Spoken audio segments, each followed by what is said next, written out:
The first mistake was ignoring the fog advisory. I'd driven this route 100 times, threading the crooked blacktop that wound through the Sawtooth Range like a scar. My name's Ray Mercer, 38, single and stubborn as hell. I drive nights for Echo Logistics, a regional outfit that moves medical supplies and machinery through some of the loneliest stretches of the Pacific Northwest. I was hauling a pallet of oxygen tanks and portable defibrillators to a clinic in Stanley. Population under 200, elevation cold as hell, and I was already behind schedule. I'd spent the last 6 hours riding the brakes on half-frozen switchbacks, my eyes stinging from too much coffee and too little sleep. When I crested the last ridge and the fog started to roll in, thick and slow as poured milk, I told myself it was nothing new. Ordinary mountain fog, I thought. Just drive slow. Keep the high beams off. Stick to the center line. Then my radio hissed. I heard a voice beneath it, low and broken like it was being spoken through cracked glass. Left him here. I turned the volume down, then up again, but it didn't stop. The voice repeated once, then cut off entirely. I figured it was bleed over from the forestry band or some busted CB. Maybe a hunter's radio getting bounced around in the fog. 10 minutes later, I saw something on the roadside. It looked like a car, or what was left of one. Mangled steel twisted around a crushed cab, half buried in the embankment like it had been there for years. The metal shone with an eerie, moonless gleam, and I slowed the rig to a crawl. At that moment, I saw the rider. A man stood beside the wreck, one hand on the crumpled hood, the other holding something long. Maybe a crowbar, maybe a piece of bone. His face was a smear of shattered features, like someone had taken a hammer to a mirror and left it stuck between realities. He didn't move, just watched me roll past. I blinked, and he was gone. Gone like fog swallows vision. I pulled over at the next turnout, a rutted patch of gravel overlooking a ravine, and tried to steady my breath. My hands wouldn't stop shaking. Even as I fumbled for the laminated sheet I kept in the glove box, something I dismissed as local superstition. It had been given to me 2 months ago, slipped under my coffee cup by an old dispatcher at the Pocatello Depot. He'd looked me dead in the eye and said, "You ever drive north of Lowman after midnight, read these first." I hadn't until now. The hauler's code, Idaho backline Route 47. Deliver what you must, but do not stray. Rule 1. If the fog turns black, pull over and shut your lights off. Do not move until it clears. Rule 2. If you see a wreck involving a silver pickup truck, keep driving. He wants you to stop. Rule 3. If a man with a shattered face suddenly appears in front of you in the fog, don't swerve. Rule 4. If your radio picks up a car crashing, turn around. The next curve is not real. Rule 5. If you feel a presence behind you, never look in the rearview mirror. Rule 6. If your GPS reroutes you toward the old toll road, turn it off. That road was buried in '87. Rule 7.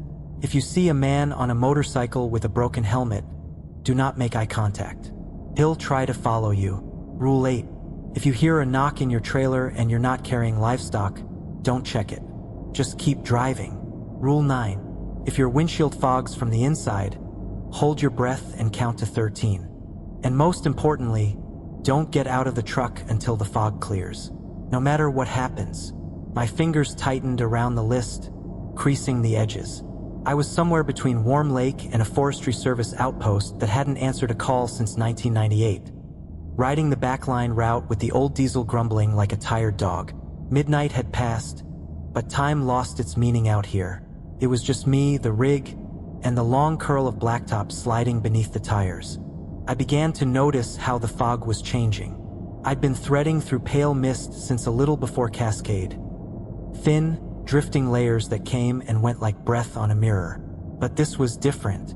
It rolled in without warning. Dense, heavy, as if a living thing with intent. Within seconds, the world outside my windshield turned to a thick, impenetrable black pitch, like someone had poured ink across the air. The high beams punched into nothing, just a dull white reflection that bounced off the murk, showing me how truly blind I was. I eased the truck onto the shoulder, relying on memory more than sight. The rumble strips buzzed beneath the tires before the right side wheels kissed gravel. I killed the lights, turned off the engine, and sat in the darkness. No dashboard glow, no hazard blinkers, no music. Just the sound of my own breathing and a loud tick of the cooling engine. I don't know how long I waited. At some point, I started to hear something beyond the windshield. Faint, but distinct. The sound was strikingly similar to crisp and slow footsteps, approaching across the asphalt. They stopped about a foot from the front bumper. I leaned forward instinctively, then froze, remembering a warning. Don't get out of the truck until the fog clears. No matter what happens. I stayed put. The blackness pressed on every window. That dense void and the knowledge that something stood right outside, not moving. The footsteps were joined by a tapping. Steady rhythm against the hood. Metal on metal. I pressed my back into the seat, trying not to breathe loudly. The cab felt too small, too exposed. The walls of steel and glass offered all the protection of a paper bag. A scraping followed next. Light at first, like fingernails dragging along the edge of the grille. Then harder. Something with weight shifted across the hood, dragging a sharp edge from one side of the truck to the other. I flinched at the screech of it, but I remained unmoving. The temperature dropped sharply. I could see the fog crystallizing at the corners of the windshield, forming webbed frost patterns that looked like branching bones. My breath came in tight clouds, each exhale shallower than the last. The horrifying sounds ended as abruptly as they began. No footsteps. The only thing left was the feeling that something was now watching from the other side of the windshield. Slowly, the darkness began to lift. The inky fog lightened to gray, then to its regular, milky white haze. Shapes returned. Trees, barely silhouettes, the edge of the road. When I turned the key, the engine groaned once and caught. I flicked the headlights back on, half expecting to see marks on the hood. But there was nothing except one thing. A single, greasy handprint smudged just above the grille. The fingers were too long and narrow, bent at the wrong angles. I didn't stop to look closer. I threw the rig into gear and rolled back onto the road, the whisper of footsteps still echoing in my head. The black fog had thinned, but something lingered in its wake. I could feel it in the space behind me, a cold, invisible gravity pressing at the nape of my neck. Somewhere past Deadman Ridge, the highway turns mean, coiling like a snake through steep switchbacks and gnarled forests. Guardrails rusted and warped from years of rock slides. Trees clawing at the road's edge. The kind of place where time and cell signal go to die. I flicked the high beams on again, but the light didn't help much. The fog still hovered low like breath exhaled across the asphalt. I slowed the truck to 30, then 25. No one else out here, not for miles. The further I moved across Deadman Ridge first, the more I felt a crawling itch beneath the skin. Just between the shoulders, where your instincts scream that something is tracking. I adjusted in my seat, checked the left and right mirrors on the side, nothing. But I refused to check the rear view. If you feel a presence behind you, never look in the rear view mirror. The code came back with sudden clarity, like a commandment etched behind my eyes. I clenched the wheel tighter, tried to keep my breathing even. A low vibration started in the steering column. My seat, the floor, a barely perceptible tremor at first, like the diesel was growling. But I knew the sound of my engine. This wasn't mechanical. The sensation intensified. I could hear a soft, rasping sound now, more like cloth dragging over metal. The noise didn't fade with distance. It hovered, persistent, just behind the cab. The interior mirror began to tilt. A subtle shift, unaided by my hands. The mirror trembled gently and angled downward, as if pulled. I forced myself to look straight ahead. Not even a flick of the eye, not even peripheral. My jaw locked. Sweat beaded along my hairline despite the cold, sliding in a thin line past my temple. The sound continued. Cloth on metal, now paired with a long, wet exhale. The road narrowed ahead. A rock face loomed on one side, a sharp drop on the other. No room for error. The mirror creaked again. This time, I reached up and yanked it down, pointing it straight at the floor. The moment it tilted fully away from the windshield, the noise stopped. Silence folded over the cab like a shroud. The pressure behind me lifted. Whatever had been riding in my blind spot had vanished. I exhaled slowly, tension leaking from my jaw like oil from a cracked valve. The road uncoiled ahead of me again, still treacherous, but somehow less inhabited. Just as I was starting to calm down, the CB crackled with a burst of sharp static, followed by an unknown, whistling voice. "Look at me!" 3 distorted words, as if spoken through shattered glass. I reached for the dial and killed the power. But before I did, I caught one final word in the static, buried beneath the hiss, nearly lost in the noise. "Ray!" What the hell? No one knew my name out here. I didn't pull over, just drove and prayed the road ahead was real. The fog had stretched itself thin. Filmy, translucent, like old skin peeled back but not gone. It clung to the forest's edge in thick rags, draped itself over the road in sheets, waiting for high beams to give it shape. The kind of fog that plays tricks with depth and distance. One minute the world seemed clear enough, the next it pressed in, smearing everything into pale watercolor.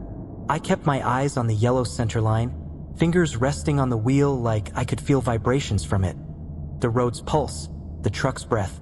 But there was something else that lingered in my mind, something cold and worming.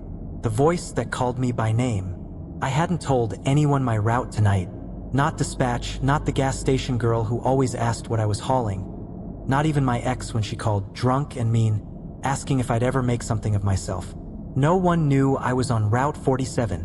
Around mile marker 212, the road dipped into a shallow ravine where the treetops leaned in close. It was colder down there, the asphalt rougher, cracked from years of snow chains and neglect. My headlights caught something up ahead. Scattered glass, hunks of twisted metal, and the glint of chrome. My foot lifted off the gas. My brain registered the shape a second later. A silver pickup truck, caved in on the driver's side. Windshield fractured like ice. One tire still spun slowly, whispering against the gravel shoulder. Steam hissed from the hood. But the most shocking thing was the blood. A long, black-red smear across the road, fresh and wet, glistening beneath the lights like it had just happened, like it was still happening. For just one irrational human moment, I was going to stop.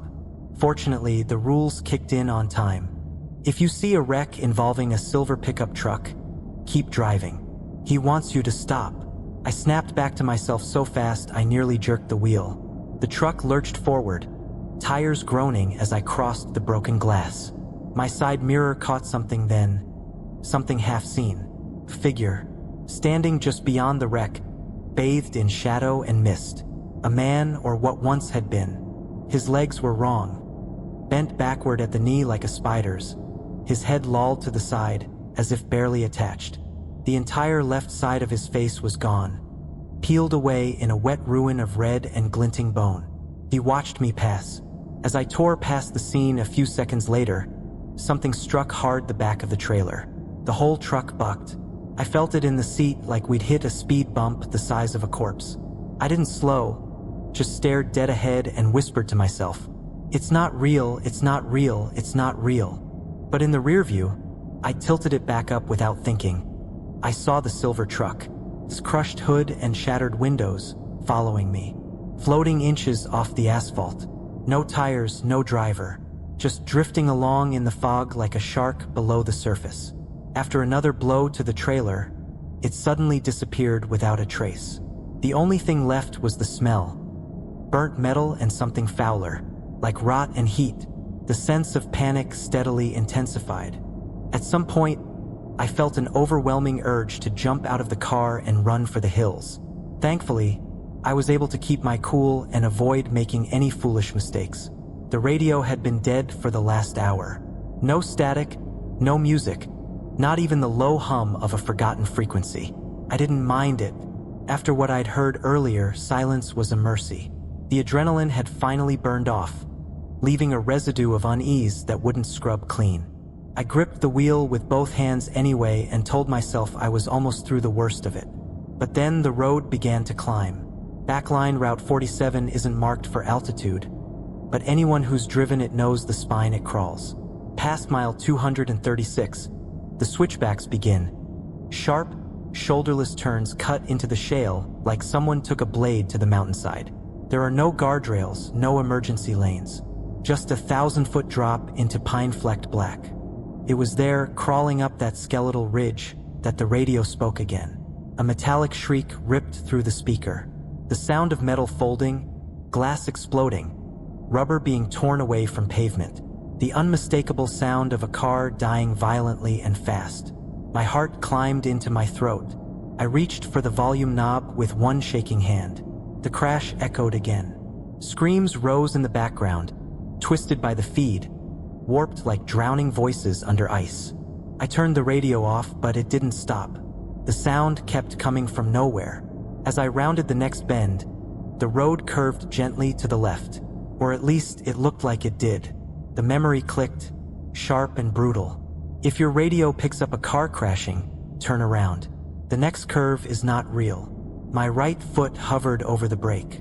I slowed, carefully, steadily. Outside, the fake curve lay ahead, inviting and smooth, cutting across the steep drop with gentle deception. I rolled to a stop just before the bend, and then something emerged. A pair of headlights, approaching slowly. I sat frozen as an old station wagon came into view. Its windshield was shattered. The roof caved in. A trail of sparks hissed from beneath its dragging undercarriage. There was a driver inside. A man, maybe mid-40s, bloody, slack-jawed, dead-eyed. His hands were on the wheel, but his neck twisted unnaturally.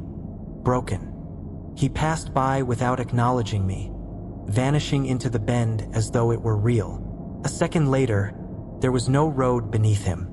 He dropped and vanished in the fog.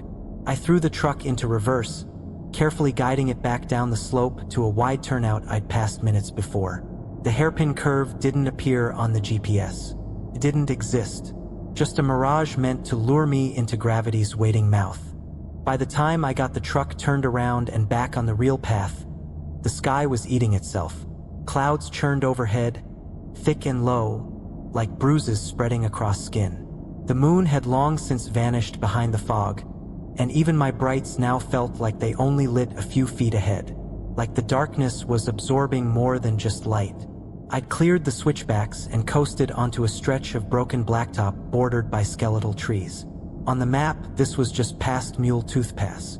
A long descent all downhill for a while, then through the ravine and up into logging territory. Tonight, it felt like a corridor made of dying breath. I passed an old road sign, half-eaten by rust, when the knock came.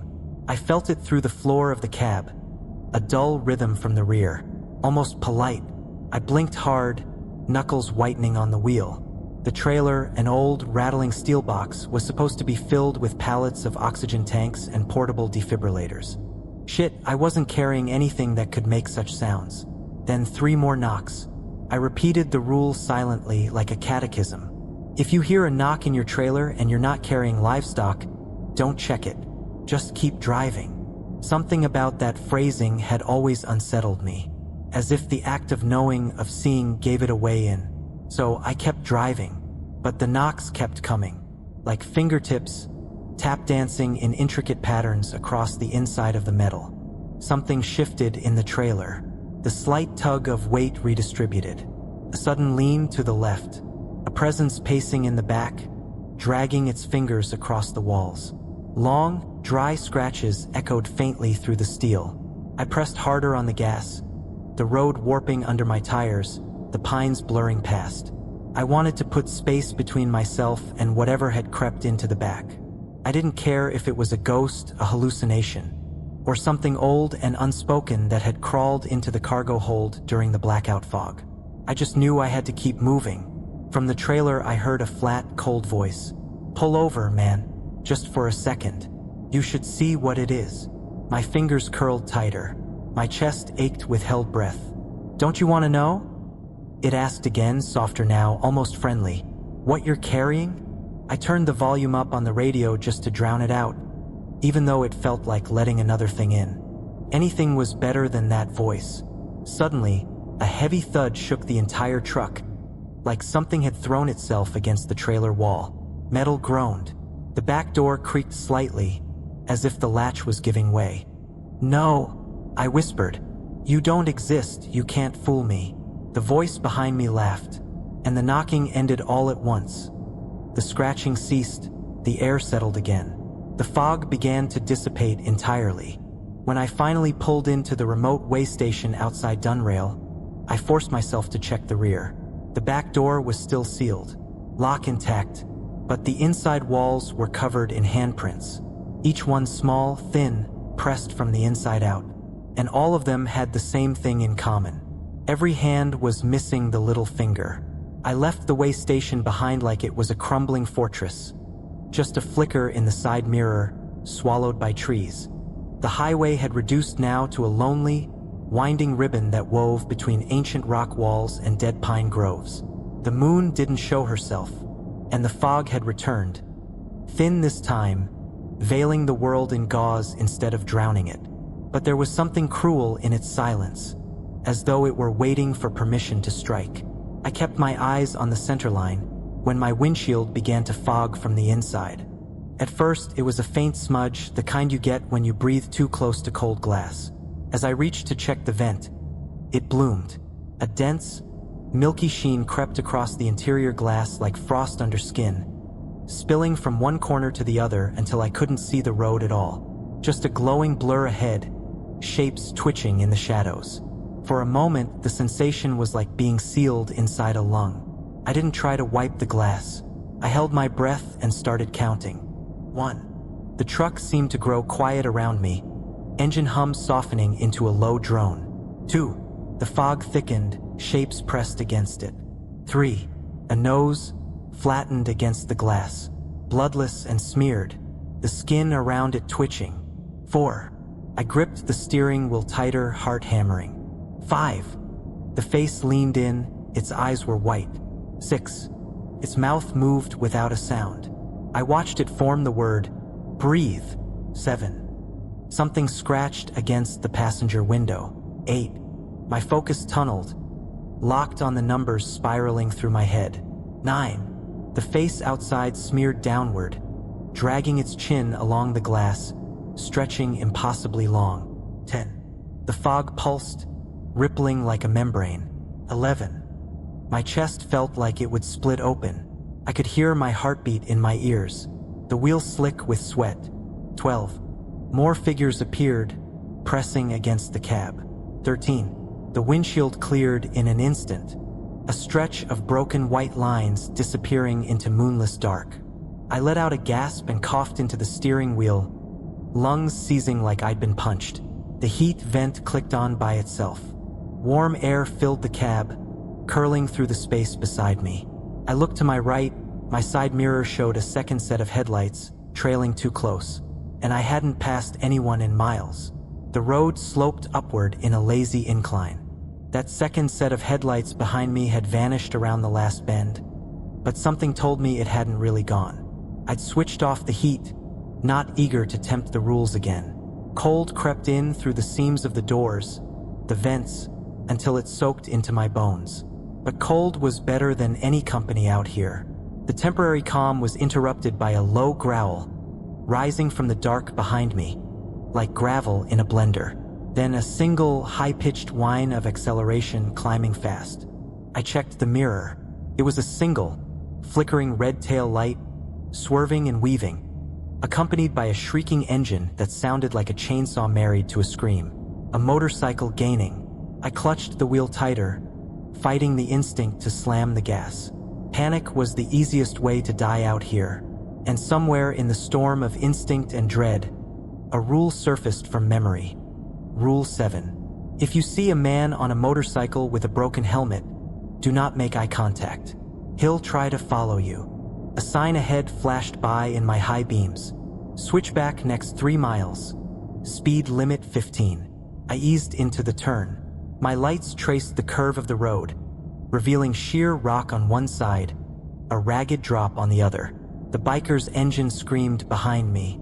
A figure waited at the apex of the bend, half shrouded in fog. He sat astride a skeletal motorcycle, its chrome blistered black like it had been in a fire. His helmet was shattered, one side caved in entirely, the visor missing. The damage exposed part of his face. Ruined skin, bone shining through at the temple, one eye socket cratered and empty, and the other eye, milky white, was staring right at me. I remembered the rule and snapped my gaze to the road. Don't look at him, don't make eye contact. But I had already seen too much. The engine roared to life as he swung his bike around and peeled onto the road behind me, tires skidding. His light flickered like a dying bulb, stuttering and pulsing. He didn't ride like a man. He clung to the bike like a corpse refusing to fall off. My hands were shaking. The truck's speed crept up past 40. The road was too narrow for this. He closed the distance anyway. I gritted my teeth and focused on the next curve, the next guardrail. At the end of the switchback, I risked a glance in the mirror. He was right there, on the back of the trailer. He clung to the rolling steel like a spider, helmet cracked wide enough now to see the glint of teeth in a ruined mouth. Not a grin, not even a snarl, just open like he was waiting to bite. I floored it. The truck growled, tires skimming frost-slick pavement. The trailer rocked under the weight, and still he clung. I took the next turn too hard. The trailer fishtailed, swinging out over the guardrail. I thought for sure I'd lose it, lose everything, but then I heard a scream. It was like a metallic shriek being sucked backward through a tunnel. I looked up. The biker was gone. Just wind now, curve after curve ahead of me. But I knew he wasn't done. I passed the last switchback and the road evened out into a narrow, two-lane ribbon stretching straight ahead into nothingness. Pines loomed on either side of the road like tall, silent jurors, watching my every mile. I glanced down. The GPS had turned itself back on. The screen glowed cold blue in the dark cab, displaying a single direction in bold white letters. Turn right, 0.5 miles, Old Toll Road. My stomach tightened. Rule 6. That road was buried in 87. My thumb moved toward the screen, ready to kill it. But before I could reach it, the display flickered, more like a breath against the glass. And then the screen changed. For a moment, I saw something that wasn't a map. It looked like the front of my truck, viewed from high above. Black fog poured from the trees, and just beyond the edge of it, a pale figure straddled the road on a crumpled motorcycle, motionless. I blinked, my gaze returned to the map. It was still rerouting me toward Old Toll Road. The road sign appeared a moment later, bent, rust-eaten, almost too faded to read in my headlights. But the words were still visible. Old Toll Road, next right. The turnoff itself was little more than a rut between trees, half overgrown but not impassable. My headlights hit what looked like crumbling pavement beneath a layer of dead pine needles and frost. And yet, the GPS let out a soft chime, like encouragement. The voice I hadn't heard all night now whispered from the speaker, "Take the next right." That wasn't the GPS voice. It sounded more like, "No." I shut it off with a hard jab to the power button. The screen died. I kept driving. Less than a mile ahead, my high beams revealed something I wasn't ready for. The main road was gone, just like that, as if it had been ripped off the face of the earth. A sheer wall of snow and rock loomed across it, collapsed from the cliffside, blocking everything. No passing through, no backing up with a full trailer on this narrow stretch. I looked back down the road, back to the turnoff to the Old Toll Road. My fingers hovered over the ignition, half crazed with the idea of just shutting it all down. Sitting here until dawn, until a snowplow, a ranger, anything. But I already knew what the rules said. That road had been buried in 87. So what the hell was I seeing? The fog thickened around me again, curling inward like fingers through the pines. A soft creak came from the trailer behind me, as if something was shifting inside it. I turned the wheel, and against every warning in my bones, I guided the truck down the Old Toll Road. The Old Toll Road wasn't so much a road as it was a memory pressed into the landscape. The pavement was cracked like desiccated skin, veined with frost and roots. Every dip in the surface cradled ancient runoff frozen into black, glassy puddles. My tires moaned over it, the rig groaning like it knew this path was wrong. Trees pressed in tighter here. No shoulder, no line markings. Just the whisper of pine needles against the trailer and the suffocating silence of a road no one should have remembered. I kept the lights low. Enough to see, but not enough to pierce too far ahead. The fog, at this altitude, clung to the contours of the world in thick, crawling sheets, flowing uphill, which should have been impossible. I passed a sign, snapped in two and barely upright, that read, "Toll due on entry," but there was no toll booth. Only the feeling that something had already taken payment. The radio, thankfully, stayed dead. GPS too. Even my dashboard clock had gone dark. Only the low rumble of the engine and the increasingly ragged rhythm of my breath gave me anything to hold on to. Then the fog ahead of me thickened, like a door closing. I lifted my foot from the accelerator. The beam of my headlights struck a figure. He appeared out of the mist the way rot seeps into fruit. Slowly at first, then all at once. Standing in the center of the road, illuminated by the truck's lights, was a man, or what used to be one. His face was ruined beyond recognition. Skin hung like peeling bark, wet and slick in places where bone jutted through. One eye socket was empty, the other still watched me. The old instincts kicked in.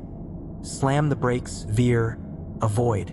But even before my hands twitched on the wheel, I remembered the rule. If a man with a shattered face suddenly appears in front of you in the fog, don't swerve. I held the wheel straight. The engine rumbled low beneath me, the truck a beast waiting for permission to charge. Then the thing slowly raised its hand, pointing directly at me. The beam of my headlights flickered for a second, long enough that his face vanished and reappeared slightly closer. I slammed my foot down. The rig roared forward. I didn't swerve and drove straight through him. The impact never came. No thump, not even a resistance in the air. But in my rearview mirror, though I knew I shouldn't look, his shape lingered, growing smaller in the haze, but never losing clarity. Even as the fog reclaimed him, that face remained, sharp as shattered glass, watching me drive away. I pressed on through the winding maw of the toll road, hoping the rules held. I didn't turn around, not when I felt the weight shift in the sleeper behind me, not when something coughed, wet and rattling, like lungs half full of gravel. I just kept one hand on the wheel and the other wrapped so tightly around the crucifix hanging from the dash that the corners dug into my palm. I hadn't touched that thing in years. The road stretched on, straight and narrow, then curved in ways it shouldn't have, twisting like a serpent rolling in its sleep. Pines loomed on either side like spectators, bark weeping with condensation. Each mile marker I passed was covered in frost, though it hadn't snowed in days. They glowed faintly, as if lit from within. By the time I saw the old turnout with the crumbling mile marker and the leaning fence post, my eyes were burning from the pressure. The fog pulsed, breathing, almost, and when the dashboard clock blinked back to life, it read 4:47 a.m. The measured knock came from the driver's side door. Not knuckles against metal, but something harder. A tap, then a slow drag along the side panel, as if bones were tracing the door frame, deciding whether it could be peeled open. The last rule echoed like scripture behind my eyes. And most importantly, don't get out of the truck until the fog clears. No matter what happens. The pavement warped as if it were water under a thin membrane, and ahead of me, the ghostly outline of a car flickered into being. A silver pickup, crumpled, bleeding steam, the same one from before. It wasn't wrecked this time. It was idling right in the middle of the lane. Headlights flared. Sudden, blinding. A dark figure walked past the front of my cab, slow and limping, as though every joint bent the wrong way. The fog didn't obscure him because he was the reason it gathered. His silhouette flickered, broken and staticky, like an image stitched from different bodies, all fighting for shape. I pressed the gas harder, but the truck didn't respond. The pedal sank to the floor with no resistance, and the wheel locked in my hands. The car's lights have completely gone out. The cab felt tighter, smaller. The darkness was too complete. And then, from the center console radio, dead for the last hour, came a gurgling inhale followed by static that whispered my name. The trailer slightly shifted. Something had climbed onto. The weight distributed wrong, like a body moving across a roof. The faint hiss of settling metal made the hair on my arms rise. I think that entity was crawling toward the cab. Outside, another tap, patient. This time on the passenger window. Just keep driving, I whispered to myself, even though the truck wasn't moving. Just keep the engine on. Just don't step out. But the engine died. Everything inside the cab went black. I didn't touch the key. For a few agonizing seconds, I sat in pure silence, save for my own breath and the distant creak of something shifting its weight on the roof. I flinched when I caught a glimpse of a mangled man standing beside the driver's side window, his hand pressed against the glass. His shattered mouth didn't move, but I heard his mumbling inside my head. "You stopped," he said, even though I couldn't do anything about it. I clenched my jaw and whispered the code to myself like a prayer. "Don't get out, no matter what happens." He tapped the window with one finger. It sounded like someone tapping a coffin. "I did too," he said. "Once." My breath fogged the inside of the windshield again. Only this time, it bloomed outward. A long, serpentine smear drawn from the inside glass, like a finger tracing a path. The words appeared in that frost-etched arc. "You deliver, I collect." The pressure in my skull grew unbearable. I felt blood pulse in my gums. My left eye twitched. I remained still. I couldn't give up after what I went through. The trailer groaned again, and then something heavy slid off the back, thudding to the earth with a wet, final sound. The fog outside trembled and began to dissipate. Not all at once, but in ribbons, peeling away like old gauze. I turned the key. The truck roared to life beneath me like something startled from a nightmare. It leapt forward as if pushed by unseen hands, tires spinning on wet asphalt before catching. There was nothing in the lane now, just road. Endless, empty road. I didn't look in the mirrors, didn't glance at the clock until the fog was a distant, silvery scar behind me. I didn't even blink until I saw the green sign ahead. "Welcome to Stanley, population 1092. The sun was finally coming up. Birds, trees, civilization. My heart clawed its way into my throat. I pulled into the drop site, a dusty warehouse at the edge of town, and killed the engine with a shaking hand. Everything in me wanted to run, to scream, to fall on my knees and weep on the asphalt. Instead, I got out. The morning was cold, but normal. The birds sang, the fog didn't follow. I opened the trailer. It was empty, not just of cargo, completely empty. Walls stripped bare, rubber marks gone from the floor, no tie-down straps, not even air. It was like nothing had ever existed in there, not even me. When I finally made it to the dispatcher's office, I told them something vague about engine trouble and bad weather. I must have looked like hell. Grease-slicked hair, blood under my fingernails, clothes soaked in something that wasn't sweat. No one questioned it. As I was leaving, I passed another driver walking in. He nodded, then stopped. "You run Route 47? He asked, brows narrowing. I hesitated. "Yeah." He lowered his voice. "You see him?" I didn't answer. He glanced around, then slid a paper into my palm. Folded, damp, marked with oily fingerprints. The hauler's code. Idaho backline Route 47. Deliver what you must, but do not stray. My own rules. The same ones I'd read in that glove box 5 nights ago. Only now, a new rule had been scrawled beneath the last in smeared ink. Rule 11. Don't come back. He remembers you now. And below that, etched in tiny, bone-white scratches, Ray Colton Mercer. My name. The delivery manifest sat crumpled on my dashboard. Ink bled by rain. The words warped by condensation that never seemed to fully clear. I hadn't gone back to Route 47, not even once, but I'd started driving with my dome light off and my rearview mirror tilted permanently upward. The truck still ran fine, yet I couldn't shake the feeling that something was riding with me. Quiet, patient, just out of view. 3 weeks after, I stopped getting jobs from the usual dispatcher. Not fired, just cut off. Calls went unanswered. The app wouldn't load. The routes disappeared from my phone like they'd been revoked or erased. The last note I received was a plaintext email. You were not meant to see him. Don't seek further. No signature, no reply field.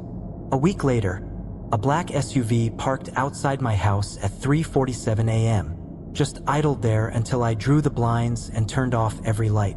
When I peeked through the window an hour later, it was gone. But the road beneath where it had been was wet, though the pavement around it was bone dry. Sometimes I still hear him in places he shouldn't be. A flash of chrome in a shop window. A helmet cracked like a dropped egg reflected in the screen of a dark TV. Once, I found a shredded glove tucked in the rear bumper of my truck. Too old to be mine, fingers curled inward like it had been gripping something in fear. I left it on a rest stop picnic table and drove 2 states west. Somewhere between Stanley and the black fog, I delivered something I shouldn't have. Or maybe I picked something up. Something that won't stay quiet forever. If I ever make the mistake of crossing back into those mountains, I know exactly what I'll see waiting for me at the start of Route 47. That silver pickup idling in the mist. The rider, standing beside it, face shattered, his hand raised in a terrifying greeting. And I am more than sure that he won't let me leave alive this time. Poor delivery driver to go through such horrors. What a pity. I've seen many strange and frightening things on the roads. And I can tell you that the spirits of those who died in car accidents, along with the mangled phantom cars, seem completely harmless compared to what happens at the crossroads. All this sinister deal. Maybe I'll tell you about it someday, but that's not what we are talking about now. Hope you enjoyed today's story. Come again, and don't be shy.